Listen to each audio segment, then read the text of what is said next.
이스라엘 자손이 자기들의 성읍에 거주하였더니 일곱째 달에 이르러 모든 백성이 일제히 수문 앞 광장에 모여 학사 에스라에게 여호와께서 이스라엘에게 명하신 모세의 율법책을 가져오기를 청하매, 일곱째 달 초하루에 제사장 에스라가 율법책을 가지고 회중 앞 곧 남자나 여자나 알아들을 만한 모든 사람 앞에 이르러 수문 앞 광장에서 새벽부터 정오까지 남자나 여자나 알아들을 만한 모든 사람 앞에서 읽음에 뭇 백성이 그 율법책에 귀를 기울였는데, 그때 학사 에스라가 특별히 지은 나무 강단에 서고 그의 곁 오른쪽에는 선자는 마띠랴와 스마와 아나냐와 우리야와 힐기야와 마세야요, 그의 왼쪽에 선제는 부다야와 미사엘과 말기야와 하숨과 하스바따나와 스가랴와 무슬람이라.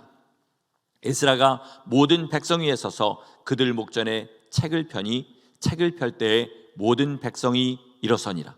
에스라가 위대하신 하나님 여호와를 송축하매 모든 백성이 손을 들고 아멘 아멘 하고 응답하고 몸을 굽혀 얼굴을 땅에 대고 여호와께 경배하니라.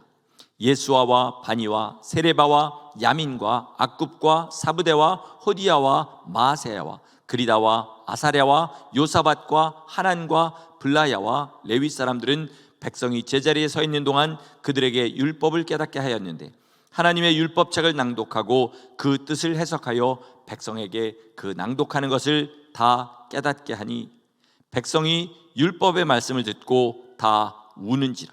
총독 느헤미야와 제사장 겸 학사 에스라와 백성을 가르치는 레위 사람들이 모든 백성에게 이르기를, 오늘은 너희 하나님 여호와의 성일이니 슬퍼하지 말며 울지 말라 하고, 느헤미야가 또 그들에게 이르기를, 너희는 가서 살찐 것을 먹고 단 것을 마시되 준비하지 못한 자에게는 나누어 주라. 이날은 우리 주의 성일이니 근심하지 말라. 여호와로 인하여 기뻐하는 것이 너희의 힘이니라 하고, 레위 사람들도 모든 백성을 정숙하게 하여 이르기를, 오늘은 성일이니 마땅히 조용하고 근심하지 말라 하니 모든 백성이 곧 가서 먹고 마시며 나누어 주고 크게 즐거워하니 이는 그들이 그 읽어 들려준 말을 밝히 알미라. 아멘. 아멘. 하나님을 기뻐하는 것이 우리의 힘입니다. 구원받은 하나님의 자녀는 하나님 때문에 기뻐합니다. 인생을 이 정도 살아보니까 살면서 가장 즐거운 것이 뭔가 이렇게 생각해 보게 됩니다. 가장 즐거운 건 뭐냐면요, 가치 있는 사람이 좋은 겁니다. 이게 가장 즐거운 일이더라고요. 배우자든 부모든 자식이든 친구든 직장 동료든 교회 같은 성도들이든 하여튼 가치 있는 사람이 즐거우면 그건 인생이 참 행복한 것입니다. 그런데 사람은 아무리 좋은 사람도 변하더라고요. 어제의 친구가 오늘의 적이 된 일이 얼마나 많습니까? 또 한결같이 변하지 않는 사람이라 할지라도 환경 때문에, 심지어는 마지막 죽음이 그것들을 갈라놓게 됩니다. 하지만 영원하시고 변하지 않으시는 하나님을 기뻐하면, 하나님과 함께하는 것을 기뻐하면 그 기쁨도 영원한 것입니다. 문제는 그걸 우리가 머리로는 잘 압니다. 그런데 우리의 삶이 되지를 못해서 실제로는 뭐예요? 하루는 울었다가 하루는 웃었다가 이 삶을 계속해서 반복하고 있는 것입니다. 우리 2023년은 정말 살아계신 하나님이 우리의 기쁨 되어 승리하는 한 해가 되시기를 예수 이름으로 축원합니다. 아멘. 오늘 본문의 배경을 좀 먼저 살펴보기를 원합니다. 이스라엘이 망했지요. 북왕국과 남왕국으로 갈려서 북왕국 이스라엘이 먼저 망했습니다. 그리고 남왕국 유다마저 멸망하게 되었어요. 남왕국이 누구한테 멸망했지요? 바벨론에게 멸망했습니다. 그래서 바벨론의 포로로 가게 되었어요. 근데 하나님께서 다니엘을 통해서 예언을 주시기를 70년이 지나면 다시 너희가 자기 땅으로 돌아가서 거기서 성전을 건축하게 될 것이다, 이렇게 했는데 과연 70년이 되었을 때에 바사의 왕이 이스라엘 백성들을, 유다 백성들을 예루살렘으로 돌아가서 성전을 짓게 합니다.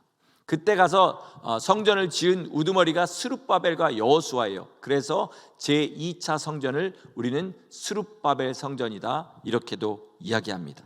그 후에 이제 4만 명 가까운 유대인들이 예루살렘에 거주하게 돼요. 그리고 그때로부터 정확하게 80년이 지나서 2차 귀환이 이루어집니다. 그때 예루살렘으로 온 사람들이 누구냐면 오늘 본문에 나오는 에스라와 느헤미야와 그 외 유다 사람들이에요. 이 사람들은 와서 뭘 하냐면요, 에스라는 학사 겸 율법사로 영적 리더가 되어서 유다에게 영적인 부흥을 일으키게 되고, 느헤미야는 예루살렘 성벽을 다시 세우는 그 일을 하는 정치적인 리더 역할을 하게 됩니다. 자, 그런데 주위 사람들이 이제 성전을 짓고 성벽까지 다 지으면 예루살렘의 옛 모습을 완전히 회복하는 거잖아요. 이스라엘의 대적들이 그것을 좋아하지 않았습니다. 그래서 죽이겠다고 협박하고 느헤미야를 암살하려고 시도까지 하고 이러면서 철저하게 방해를 했어요. 그래서 유대인들은 낮에는 칼을 차고 일을 했고 밤에는 보초들을 세워서 정말 강행군을 해서 그 성벽을 다시 세우게 되었습니다. 오늘의 본문은 완성된 예루살렘 성의 그 광장에 모여서 유대인들이 함께 이스라엘의 하나님 여호와 앞에 찬양하고 그 율법을 듣고 그리고 주님 앞에 예배드리는 그런 장면입니다. 아까 제가 상상하면서 들으시라고 했잖아요. 이 장면을 잘 상상하면 정말 아름답고 감동적입니다. 모든 사람이 넓은 광장에 모였어요. 수만 명 모였겠죠. 그리고 율법사 에스라가 하나님의 율법책을 핍니다. 그 피는 걸 보자 사람들이 어떻게 해요? 제자리에서 다 일어나요. 그리고 에스라가 하나님의 이름을 송축하자 어떻게 합니까? 그 자리에서 다 아멘 아멘 한 후에 무릎을 꿇고 자기의 이마를 땅에 대고 하나님 앞에 경배합니다. 강요된 게 아니고요, 습관이 된 의식이 아니라 진짜 마음에서 우러나서 이렇게 하는 것, 하나님 앞에 그렇게 하는 것이 아름답고 주님 받으시기에 향내나는 예배인 것입니다. 마찬가지로 우리의 가장 큰 축복도 뭐냐? 예수 믿는 사람이 받는 가장 축복이 뭐냐? 언제 어디서 예수님의 이름을 불러도 그 은혜와 사랑 때문에 마음에서 감사가 올라오고 내 삶을 주님 앞에 기쁨으로 헌신할 수 있게 되는 거, 이게 예수 믿는 우리가 받은 가장 큰 복인 줄 믿으시기 바랍니다. 문제는 그게 내가 이렇게 스위치를 껐다 키듯이 나 이제 주님을 예배할 거야, 딱 키면 마음에서 감사가 올라오고 딱 끄면 세상 일을 하게 되고 이렇게 되는 것이 아니라는 거죠. 훈련의 기간이 필요합니다. 우리 처음 다 예수 믿을 때는 정신없이 기쁜 그런 기간이 있지만 반드시 그 기간이 지나가고 그때부터 시험이 있고 유혹이 있습니다. 죽을 때까지 오히려 우리의 믿음의 분량대로 그 시험과 유혹은 더 커져만 가죠. 그때 예수님의 이름을 부르고 예수님의 피를 찾으면서 그렇게 그 싸움을 이겨나갈 때 우리는 어떤 상황에서도 주님을 예배할 수 있는 예배자가 되는 줄 믿습니다. 가끔 이제 결혼할 커플들을 만나서 목사다 보니까 조언을 해주게 되는 일이 있습니다. 제 경험을 통해서 해줄 수 있는 말은 이거예요.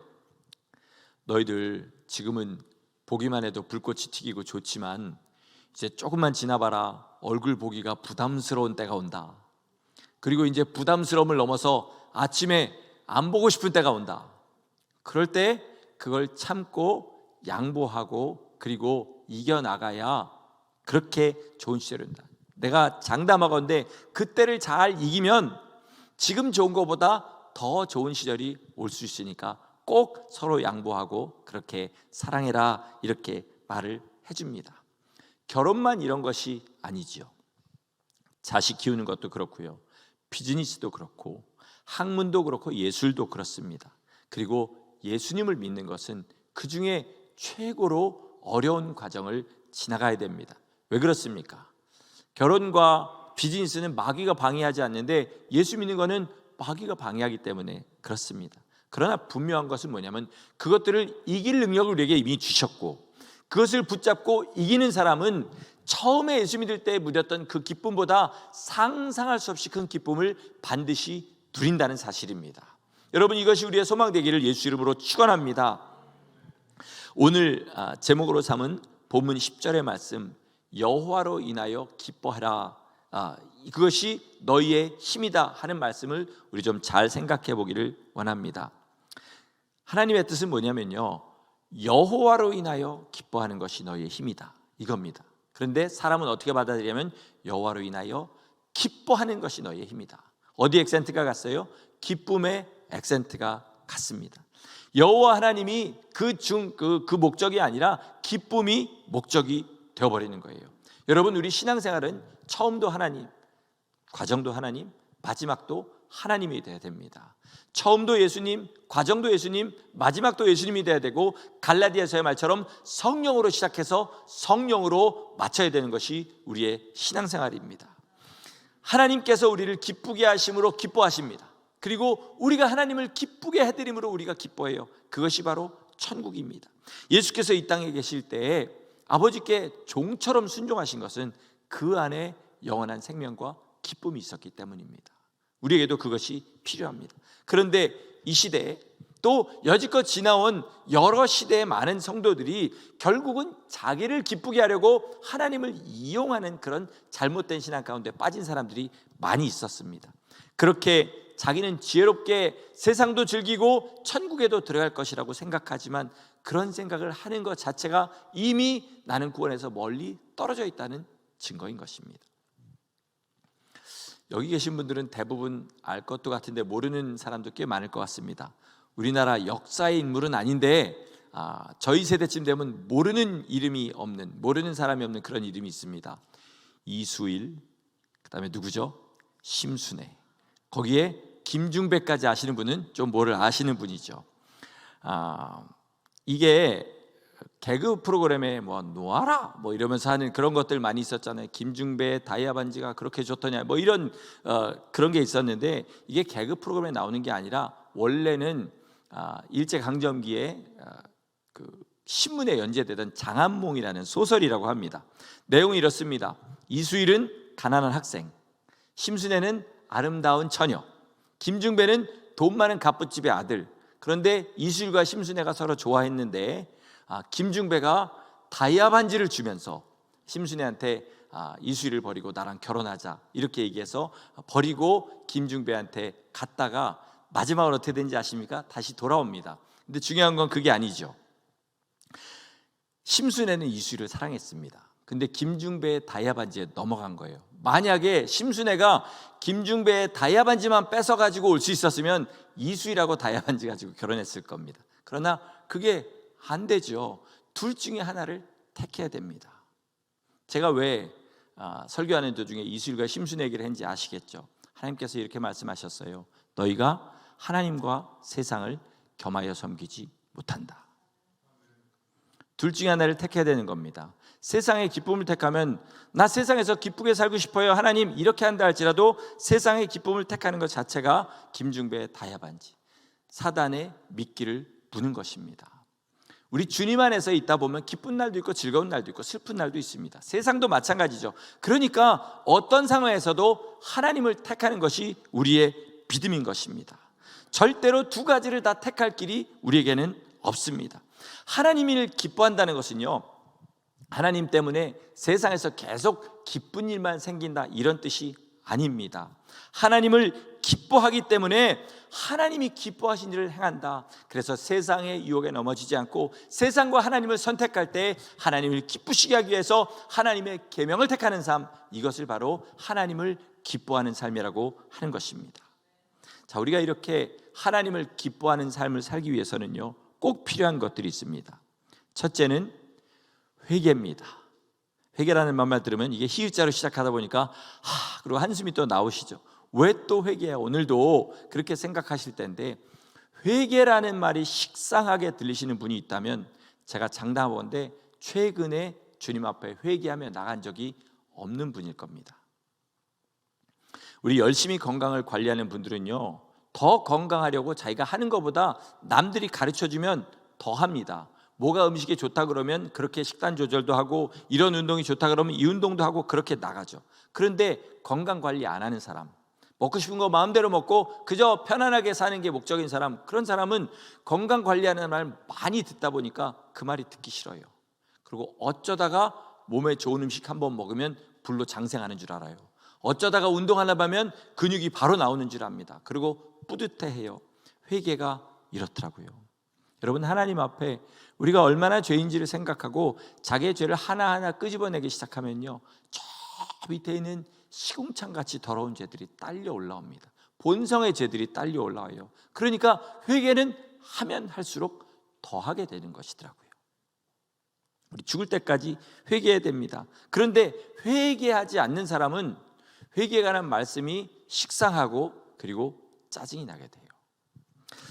여러분의 목사가 여러분을 날마다 회개로 깨우고 생명의 길을 걷게 하는, 거기에만 온 관심이 가 있는 목사가 되게 해달라고 항상 기도하시기를 부탁드립니다. 회개에 관한 말에 짜증이 내고 그냥 세상적인 말 전해달라는 사람이 있다 할지라도 99명이 그 말을 하고 한 사람이 주님 앞에 나가기를 소원하면 그 한 사람을 위해서 회개의 복음을 전파하고, 아니 아무도 회개에 관심이 없다 할지라도 강단에서 죽을 각오를 하고 피 터지게 회개를 외치는 주님의 종이 되기를 항상 위해서 기도해 주시기를 부탁드립니다. 그게 제가 살고 여러분이 사는 길입니다. 오늘 본문을 보니까 에스라가 그런 일을 했습니다. 그렇게 율법의 말씀을 가르치니까 사람들이 울기 시작해요. 11절에 백성을 조용하게 했다 이런 말씀이 있는 거 보니까 아마 소리를 내고 통곡을 한 것 같아요. 자기 죄를 깨닫고. 그런데 이 통곡하는 사람에게 오늘은 여호와의 날이니까 슬퍼하지 말고 즐거워해라. 여호와로 인하여 기뻐하는 것이 너희의 힘이라. 이렇게 얘기했더니 바로 어떻게 해요? 태세를 전환해서 슬퍼하며 울던 사람이 기뻐하고 먹고 마십니다. 그리고 본문 바로 다음에 나오지만 이때가 초막절 기간이었어요. 지금이 초막절이다. 그리고 각자 초막을 쥐고 광야에서 살던 그때를 기억해라 그랬더니 바로 그 자리에 초막을 만들고 일주일을 그렇게 지냅니다. 여러분, 농업을 하던 목축업을 하던 상업을 하던 그 자리에서 바로 자기 하던 모든 일을 멈추고 일주일을 보내는 게 쉬운 일은 아니지요. 이게 바로 회개의 참 모습이라는 겁니다. 진짜 회개는 주님이 말씀하시면 바로 하는 거예요. 바로 자기 삶을 바꾸는 겁니다. 그런데 우리 현대인의 회개는 감정에 초점이 맞춰져 있어요. 눈물을 흘렸냐 안 흘렸냐, 방바닥을 굴렀냐 안 굴렀냐, 이런 거를 더 쳐주는 거죠. 20세기에 아프리카에 선교하시면서 성자처럼 살아가신 목사님이 한 분 있어요. 앤드류 머레이라는 목사님입니다. 이 목사님 글에 회개에 관해 이런 말이 있었어요. 많은 사람들이 하는 회개가 결국은 자기가 죄를 지었다는 자존심 상하는 것에 그치지 않는다, 이렇게 얘기해요. 그들은 자기가 죄질을 저질렀다는 사실을 참지 못해서 속상해하는 거지, 진짜 하나님의 법을 어겼기 때문에, 하나님의 뜻을 범했기 때문에 하나님 앞에 죄스러운 마음을 가지고 있지는 않다, 이렇게 얘기했어요. 무슨 말인지 아시겠죠? 그들의 회개라는 게 결국 자기에게 실망한 거지 하나님께 죄송한 게 아니라는 거예요. 그 증거가 뭐냐? 아무리 성경에 기록된 것과 내 삶이 다르다 할지라도 내 마음이 찔리지 않으면 돌이키지 않는 거예요. 그렇지 않습니까? 진짜 회개는 하나님의 말씀을 따라 자기의 생각과 말과 행동, 즉 삶을 바꾸는 것입니다. 그리고 자기 삶을 고치는 이유가 오직 하나님 때문이어야 그것이 제대로 된 회개인 줄 믿으시기 바랍니다. 이 사람들이 울었다가 웃었다 하잖아요. 우리나라 말에도 울다가 웃으면 어쩌고 저쩌고 하는 말이 있는데, 미친 사람처럼 그렇게 하는 이유가 뭐예요? 하나님이 그렇게 하라고 하셨으니까. 율법과 자기의 삶이 다르니까 통곡을 하고, 하나님이 그래도 하나님의 나니까 기뻐하라고 하셨다니까 바로 기뻐하는 그런 삶을 사는 거죠. 여러분, 우리도 마찬가지입니다. 내가 죄를 지었다고 자기를 너무 비하하지 마세요. 그럴 것 없이 예수님이 우리를 피를 흘리셨습니다. 그러니까 그 피 앞에 나가서 내 죄를 씻고 그리고 다시 그 죄와 싸우기를 시작하고 하나님 안에서 기뻐하고 즐거워하면 그것이 우리의 힘인 것입니다. 여호와로 기뻐하고 예수님이 우리를 위하여 흘리신 피로 말미암아 기뻐하고, 오늘도 주님께서 나를 새롭게 하시는 것이 기뻐서 세상을 이기는 주의 성도 되시기를 예수 이름으로 축원합니다. 아멘. 하나님을 기뻐하는 일의 두 번째는 감사입니다. 근데 여러분, 하나님이 진짜 원하시는 감사가 뭘까요? 구원에 대한 감사입니다. 구원에 대한 감사. 만약에 제가 학생인데 여자친구한테 생일 선물을 해줍니다. 꽃을 하나 사고 그다음에 케이크를 사고 1년 동안 열심히 아르바이트 해가지고 만불을 모아가지고 굉장히 좋은 선물을 하나 샀어요. 그리고 여자친구한테 갖다 줬는데 꽃이 너무 예쁘다, 케이크 너무 맛있다 그러면서 정작 제가 1년 동안 뼈 빠지게 고생해서 산 선물은 거들떠보질 않아요. 마음에 안 든다고. 그럼 우리 마음이 어떻겠습니까? 자, 이걸 우리 하나님의 입장에서 한번 생각해 봅시다. 하나님이 공기를 주시고 물을 주시고 햇빛을 주셨어요. 비를 주셨어요. 그리고 예수 믿지 않는 사람들, 우상을 섬기는 사람들도 어떤 사람은 장수하고 어떤 사람은 건강하게 살고 어떤 사람은 부자가 됩니다. 그리고 좋은 가정을 이뤄서 살아요. 모든 사람에게 일반적으로 주신 것, 물론 이것도 감사해야 돼요. 그런데 여기에 눈이 팔려서 구원에 대한 감사를 잃어버린다면 하나님께서 그것을 진실한 감사로 받으시겠냐는 거죠. 하나님이요, 우리를 구원하시기 위해서 천지 만물은 말씀 한마디로 지으셨는데요, 우리를 구원하시기 위해서 아들을 이 땅에 보내셨습니다. 그 말은 뭐냐면 하나님, 삼위 중 한 분이신 하나님께서 육신을 입고 이 땅에 오셔서 우리를 위해서 그 모진 고난을 당하셨다는 거예요. 그런데 그 은혜를 받았다는 우리들이 감사하는 조건이 불신자들도 누리는 부유함, 건강, 편안함, 이런 것이라면 그걸 어떻게 하나님이 감사로 받을 수 있겠냐는 거죠. 물론 아까는 말씀드린 이것도 감사해야 됩니다. 그러나 우리의 삶에는 구원에 대한 감사가 끊이지 않아야 돼요. 무엇을 잃어버려도 구원이 내 앞에 열려 있습니다. 그거 하나면 세상을 이길 수 있는 능력이 반드시 있어야 될 줄 믿습니다. 부룬디라는 나라가 어디에 있는지 아십니까? 아프리카의 나라 중에 하나인데요, 세계에서 제일 가난한 최하위 나라라고 그래요. 국민 3분의 1이 실업자예요. 그리고 나머지 3분의 2가 365일 일해가지고 버는 돈이 얼마냐면 달러로 180불이에요. 주급이 아니고 월급이 아니고 연봉이에요. 1년에 버는 돈이 180불입니다. 그런 나라들이 애를 많이 낳잖아요. 그러니까 한 가정에 8명, 9명, 10명 이렇게 살아가요. 그 돈 가지고. 이 나라에도 선교하시는 선교사님들이 있겠거니 그러고 찾아봤습니다. 그랬더니 몇 분 계시더라고요. 그 중에서도 그 가난한 나라에서 제일 힘든 사람들, 나병 환자들 찾아다니면서 그 나병 환자촌에서 선교하시는 선교사님이 있더라고요. 그런데 이 남자 선교사님이 간암에 걸리셨습니다. 왜냐하면 아프리카에 가면 뭐 많이 걸립니까? 말라리아 걸리잖아요. 말라리아 약이 엄청 독해요. 그렇기 때문에 이걸 여러 번 걸려서 여러 번 먹게 되면 결국은 간이 상하게 되고 간염이나 간암에 걸리는데, 그래도 한 60쯤 돼서 걸릴 줄 알았는데 50대에 걸려버리셨어요. 그분이 투병하면서 선교하면서 이런 말을 하시더라고요.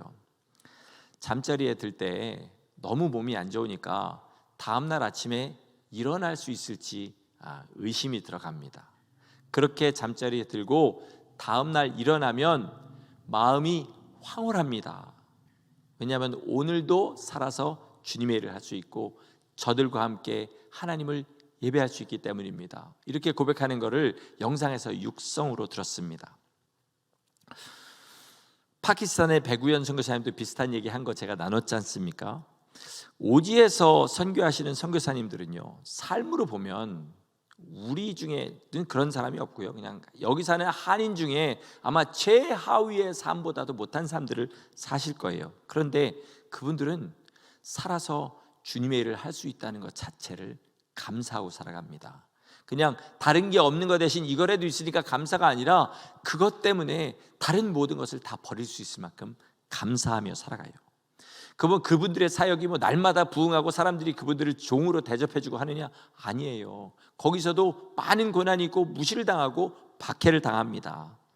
귀한 사역을 하고 계심에도 불구하고 사람들에게 많은 어려움을 당해요. 하지만 하나님을 기뻐하는 것이 자기들의 힘이기 때문에 하나님 위해 당하는 고난도 감사하며 그렇게 나가는 것입니다.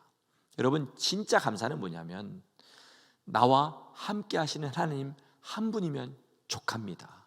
그러면서 주님 앞에 감사하는 것이 진짜 감사인 것입니다. 만약에 이것을 잃어버리면 우리는 그리스도인의 정체성을 잃어버리는 것입니다.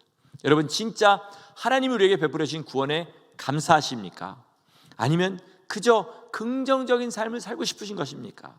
이 질문에 자신 있게 나는 하나님께서 내게 베푸신 구원에 감사하고 그 감사를 주님 앞에 드리다 주님 앞에 섰습니다. 이렇게 주님 앞에 고백하실 수 있는 성도 되시기를 예수 이름으로 축원합니다. 아멘.